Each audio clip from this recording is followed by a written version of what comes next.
जैसे आप ना भलाई चलता ए रजऊ हो का हो तनी 4 दिन सबर करी ना मन नइखे नु हो कि पहले जैसे आप ना भलाई चलता ए ज्योति आहो तनी हट के सूती देहिया के दवाई चहलता तनी बजा दो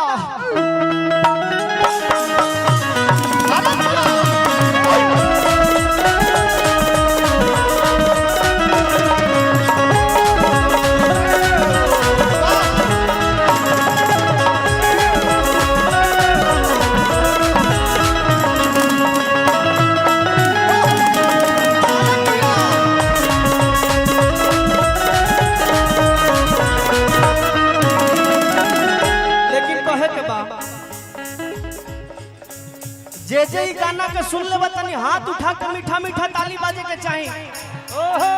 एनियो से हाथ उठल रहे के चाही मीठा मीठा ताली बाजे के चाही पहिले जैसे आप ना भलाई चलता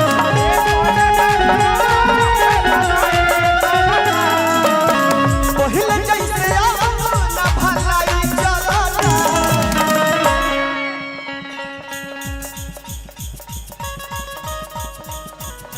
तनी हट के सूती देहिया के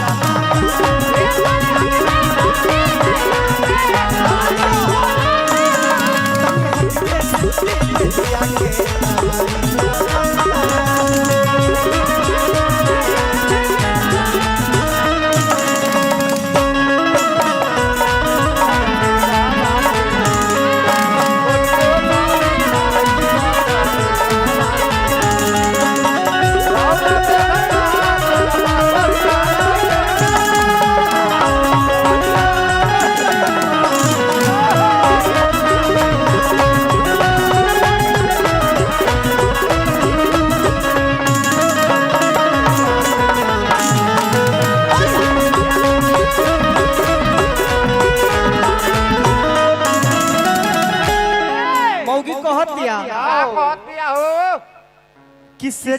पर हेज कर अदेह से नयंगेज कर औरतिया कहलस का हो आवा सिज पर हेज कर देह से नयंगेज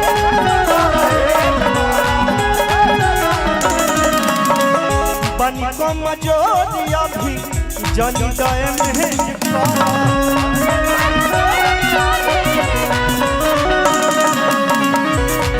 बहुत बहुत पुरस्कार बड़े भाई की तरफ से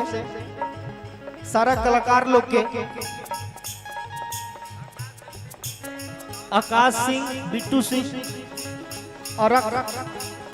भैया की तरफ से बहुत पुरस्कार बात बुझत हो रे कमाई बोलता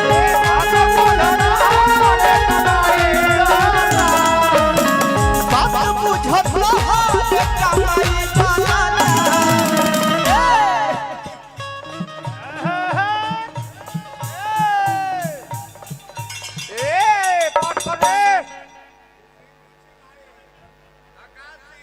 सिंकू सिंह भैया के तरफ से आकाश सिंह जी के तरफ से हजारों हजार के पुरस्कार मिलल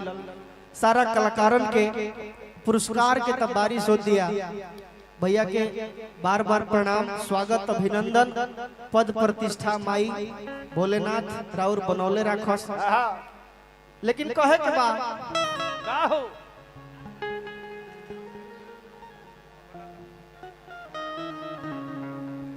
कि बात बुझत हो रे कमाई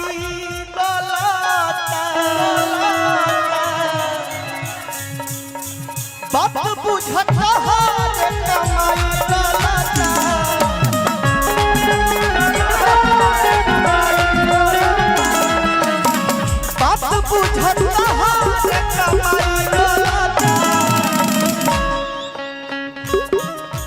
चक्की से चल के हमार दोस्त मित्र जितना लोग आइल बा, सपोर्टर सहयोगी राहुल भाई, लालू भाई, लकट भैया, जितना लोग बटे सारा लोग के हम स्वागत करतनी, ए मंच से अभिनंदन करतनी सारा लोग के।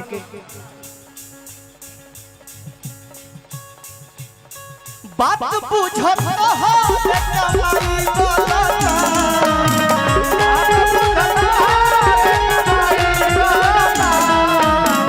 बात पूछत हो कमाई बोलता, तनी हट के सूती जिया के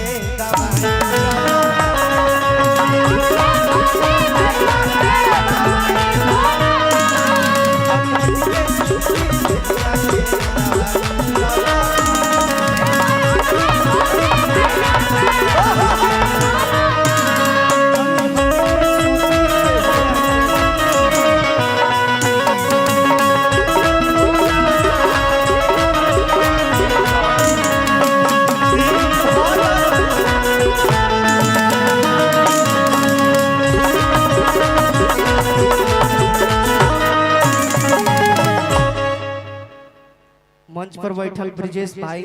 बहुत सुंदर कलाकार, बहुत अच्छा कलाकार भाई के भी बहुत स्वागत अभिनंदन। अभी अभी माननीय बाबू सिंकू सिंह जी हजारों हजार रुपया पुरस्कार ना 5000 रुपया पुरस्कार फिर अभी हमने के देनी हर कलाकार लोगन के तरफ से फिर आ गई 5000 रुपया सब कलाकार लोग के स्वागत में। अब हम जो नंबर रहा गोलू गोल्ड यहाँ कब समाप्त भई तनी हमरे के जयकार मना के बनी बजरंग